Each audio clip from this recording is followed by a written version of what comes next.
Hey guys, this is me, Elami. And for today's video ay mag-harvest. Ay, hindi naman mag-harvest.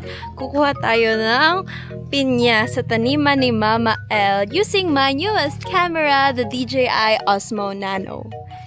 So, camera check na rin guys. So, hinog na ba ito, Ma El? Is this hinog na? Ha?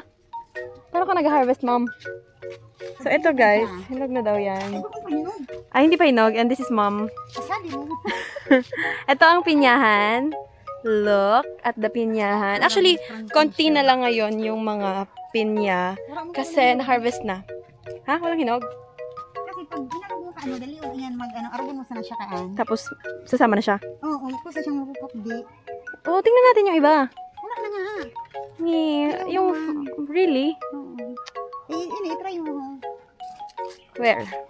Paglupos na kaya ang punto. Ayan, mga halos naman, mas paano. Pero, lupos na ang punto. I don't know kung ano ang lupos na ang punto. Puntian. Pag inarog mo ka, ano? Alin? Itong maliit na to? Inaduwa, try Ito. mo. So, ito guys, ay baka hinog na daw. Bakit baka?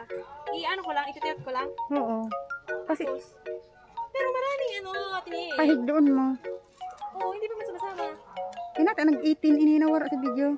Nagre-rest lang siya, basta araw-araw. 22. Pahigdaan mo yan. Pag pinahigdaan mo yan, kung sa iyan na maputol. Kaya, Pag hinog na talaga. pero hindi pa man niya. Ikaw na lang, ma'am. Ika na. Nag-32 na ini, 33. I-show mo muna sa akin kung paano ang tamang pagpukdi. Wala, ilingan ko doon. Where? Hindi mo pasunod doon. This is a camera test. Rin, di ko saan camera test. Rin, tingnan mo ha. Ini ha. Di ka para video kaya. Mas di pa ko naman paano. Tingnan mo ha. Pag yan. Facing mo. Guys, there's a pinya here.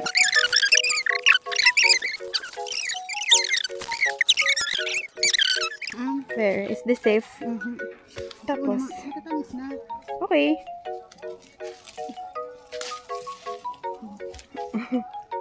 Okay, cheers! We have 2 pinya, guys. 2 pinya. Nakakuha tayo ng 2 pinya and iti-test natin later. I-check kung talagang matamis na siya. So, update ko kayo later, guys. One eternity later. This is the pinya na na-harvest kanina. And hinog na siya. Look. Kamay to ni Mama Il. Guys, ayan. Maliit lang siya. Kasi anong tawag dyan, Ma? Formosa. Promosa. O bansot. Dali na, tapusin mo na. Bansot? Finish it. Mamali mo sa mga mata. Pag dito ka. Basta maliit lang siya, guys. And yung kanina is tapos na siya talagang babalatan. And this is the finished product. Matamis na siya, guys. And iti-taste test natin. So, ayun na. So, ito na, guys. Ang finished product. Ang pinya ni Mama El. Iti-taste test natin kung talaga bang matamis siya. Masarap. Mm. Wait lang! Legit. Matamis na siya, guys. Small but terrible. Legit na matamis. Walang halong eme. So, ang masabi na lang natin ay talagang legit na matamis. Freshly picked. Freshly picked from Mama El. Bye, guys!